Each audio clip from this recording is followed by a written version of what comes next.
So I'm not going to call out the whole title again there. Paddy made it easy for me by doing it. But it's basically, I want to just give an idea of what I've been doing over the last year. And of course, it's now in a mood. Oh yeah, here we go. So I would have presented last year just before my first paper was published, which was on the employees' emotional reactions to digitally enabled work events, and then presented also that at the IFIP conference. So what I'm currently working on is the mythology chapter of my PhD thesis.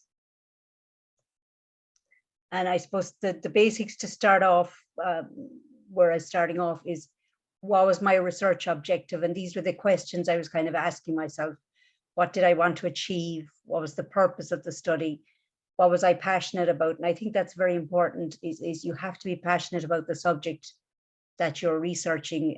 Otherwise, it's very hard to actually get into it, I think, and really become part of it, and also what motivates you. And then similarly with the research questions, what is your focus? Like you're not trying to boil the ocean much as you want to try and do everything. You really need to focus in on one particular thing. And what are you trying to answer with your research questions? So this quote I like from Saunders et al. Just as our beliefs and assumptions affect our decisions in everyday life, they can also have an important impact on the business and management research we decide to pursue and the methodology and methods we use. And I'll talk more about the methodology and methods in a moment, but I think this is an interesting drawing that they included, is beliefs and assumptions, research philosophies, and research design. They're all interrelated and all depend on each other and have an influence on each other. So methodology, I think Saunders and Rojan put it very clearly, the difference between them. The theory of how research should be undertaken is the methodology, and the method is techniques and procedures by which data are obtained and analyzed and justification for using them. And I think even getting that clear, and I know Carol Kelleher gave an excellent presentation earlier in the year, which definitely helped clarify the difference between them. A lot of people you'd see might mention methodology when they mean method, or they might mention method when they mean methodology. So I think it's good to actually have those two definitions clear before you start. One tool that I found very handy, and again, it was presented as part of our yearly class, was the Research Onion. And it gives you a kind of a pathway that you can follow, starting with your philosophy and working all your way through to the actual techniques and procedures. So you might think, oh, I want to do a survey and go off and do your data collection and data analysis. But then you might find out that that's actually the wrong one. Whereas if you work through the particular steps, it helps add a depth and an actual rigor to your whole methodology then. And one way I found actually of clarifying my research philosophy was to do this particular tool called HARP by Saunders et al. Bristow and Saunders actually developed it. It really is an excellent tool, well worth, and it's available online, well worth checking out and going through, just to give you an idea of your own research philosophy, because it will actually, it will influence what you end up doing, what method you end up using in the end. I was quite surprised at my scores in the end, but these are actually the top 3 out of doing that exercise: critical realism, pragmatism, and interpretivism. And then there's research assumptions as well that you look at to actually distinguish your research philosophies. So the ontology, the epistemology, and the axiology. And I think there are 3 basic ones that you could look at no matter what research philosophy you're going to be looking at, because again, it's going to influence what method you end up using in the end.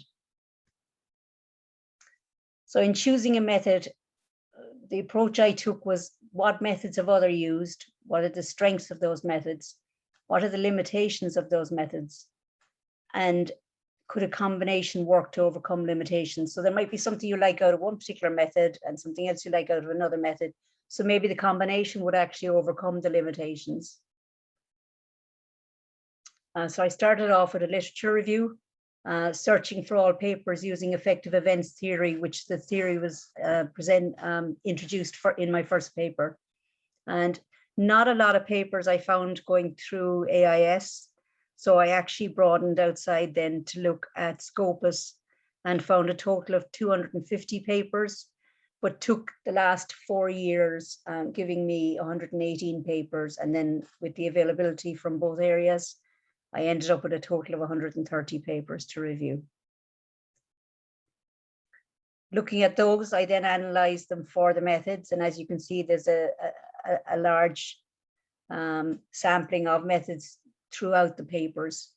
Now, some of them I could write off straight away, as in I didn't particularly want to do a lab experiment because I was more interested in the real world, what's actually going on with the people in situ, actually in their workplace.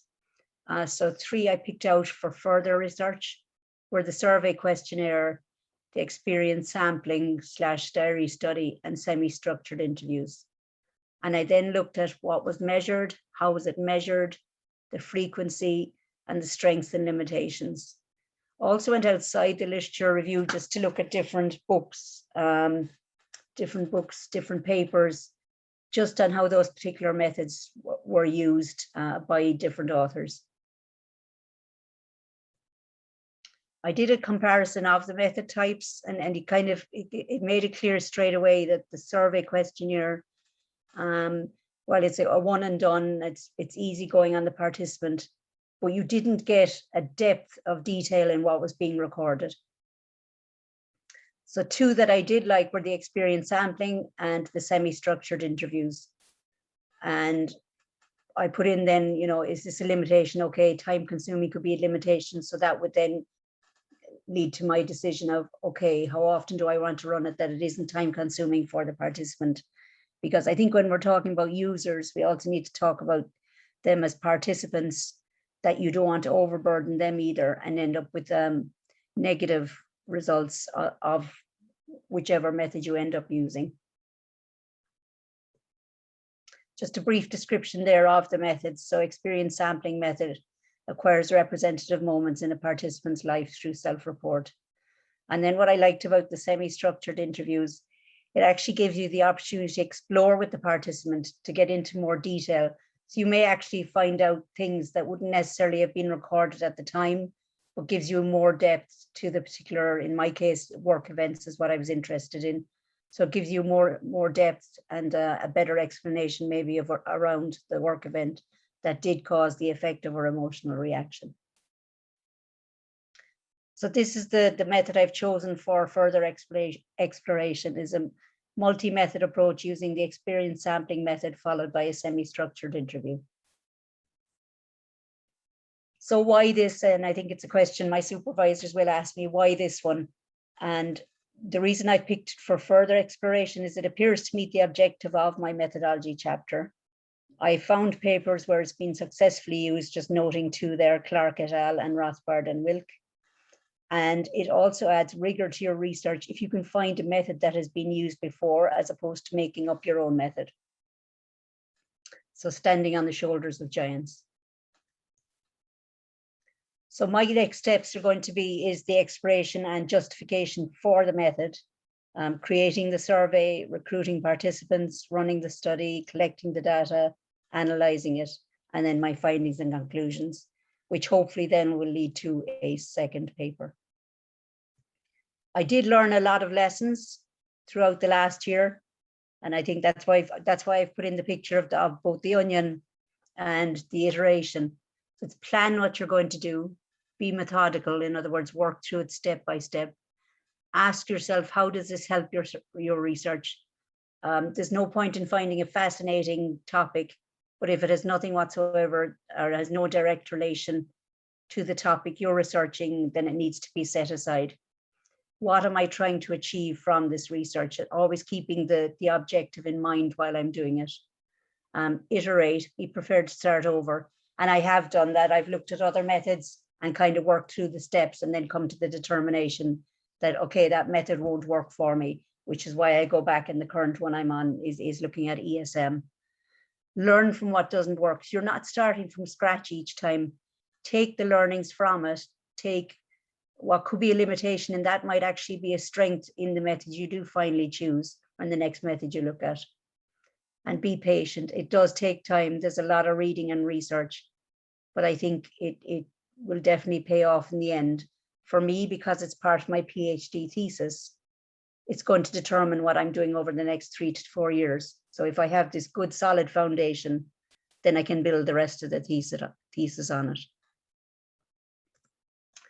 And that is my presentation, Paddy. And thank you, everybody. Thank you for listening. And Paddy, I'd just like to say as well, just thank you for the opportunity to actually present today. And if anyone has any questions, I'd be delighted to take them. Yeah, and I think it's a very good juncture to also say, Elaine, that it takes a lot of I suppose, people have to be brave to come on here and actually present in a very open, transparent way the work they've been doing. And I think a lot of credit must go to all our participants on the program and putting themselves out there to share their insights with a bigger audience. So I'd like to say well done to all of the participants today.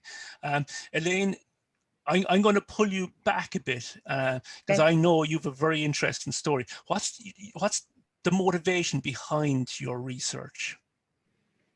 I suppose it's coming at it from the employee perspective, having worked for over 30 years. And then I did my master's around the employee experience. And I think it's just being the voice of the employee rather than it being a top down. A lot of papers kind of reflect on the impact on the business. And while they have started looking at the employees, I think there needs to be more focus on the employee. I suppose it goes back to the happy employee is a productive employee. I don't necessarily like the quote, but if there is a certain ring of truth to it, Paddy. And it just motivates me. I think if you can make life better for the employee, it makes life better for everybody. Yeah. And I think that's really powerful because you're saying, yeah, some organizations might look at employees from the point of view of requirements, functional requirements, that a tool or a piece of technology will allow them to do something. But you're actually saying, well, we also need to look at how these tools make people feel, and how they deal with those affective moments, those emotional moments. Elaine, I'm intrigued by, you're talking about experience sampling methods. Outside of people wanting to do research, is this something that organizations should be using when they're rolling out digital transformation, and particular technologies, that maybe piloting those technologies before rolling them out in general, maybe using something like experience sampling method to look at the reaction of people within that pilot to these tools? Definitely, Paddy. I think it would definitely add strength to the actual introduction of new technology. If you have people trying it out, you're getting the feedback from the user's perspective and maybe giving a point of view that may not have been thought of originally. So you're actually getting an on the ground, in situ, real feedback on how the actual, while technology might look brilliant on paper, it's the actual using of it. And it might look pretty, but it might necessarily do the specific job that the employees needed to do. So I think definitely the experience sampling in that case would bring a benefit, perhaps that wouldn't be there if you then just introducing the tool and asking employees for feedback after a month, or wondering 6 months later, why aren't you using this new tool, or why is there a slowdown in this, and finding out while it's happening as opposed to after the fact. Yeah. And actually, and in some cases, Elaine, they never ask employees, so it's just rolled out. I have to ask you, Elaine, COVID and always on, and digital technology. Now we're at home, but we're at work. We're at work, but we're at home. These technologies literally are in our pocket, in our hand all the time.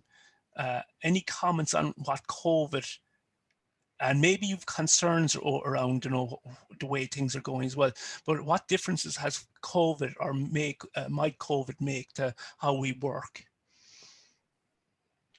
I think it's reading the literature that's out there, Paddy. I think there's been both positive and negatives. While people wanted to work from home, I think the reality in some cases was completely different to what they thought it might be. You see some reports saying they're a lot happier, but then you see other reports saying mental health is going to become a major issue, is becoming a major issue. And I think as humans, we crave the connection, with others, and you don't always get the same connection on technology as you would in a face-to-face. It presents different dynamics, but I think on a positive side, people are inclined to connect more in one way since they went remote, because you can pick up the phone and call somebody or do a video chat with them, whereas it mightn't necessarily have crossed your mind when you were working in the building with them. Yeah, and there is a fear, that we have a mental health epidemic in front of us, so we might get over the physical epidemic of COVID. And again, I suppose part of the issue, Elaine, it's like an iceberg. We're not sure what's under the water level because no one is using these tools, these methods that you're talking about. Do we really know how people are experiencing the day-to-day technologies they're using, the day-to-day work events that they're being exposed to? So I love that idea that maybe, you're using this from a research point of view, but maybe these are methods that also can be used by organizations moving forward. And I think it's also going to influence, I suppose, the future of work in organizations.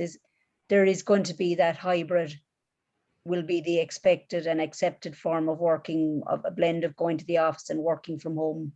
I know I've become quite a home bird in that, whereas I might have wanted a day off before. Sometimes it's nice now to go into the office for a day, but then other days it's kind of, I really don't want to go into the office. I've got comfortable here at home. So it's even the within-person experience can vary from day to day. You look out and see it pouring rain, say, oh yeah, I'm glad I'm working from home today. But on a sunny day, it might be nice to actually get out. So I think that within-person experience as well. And I think companies will need to have patience with their employees and actually promote that hybrid of where the employee finds a comfort level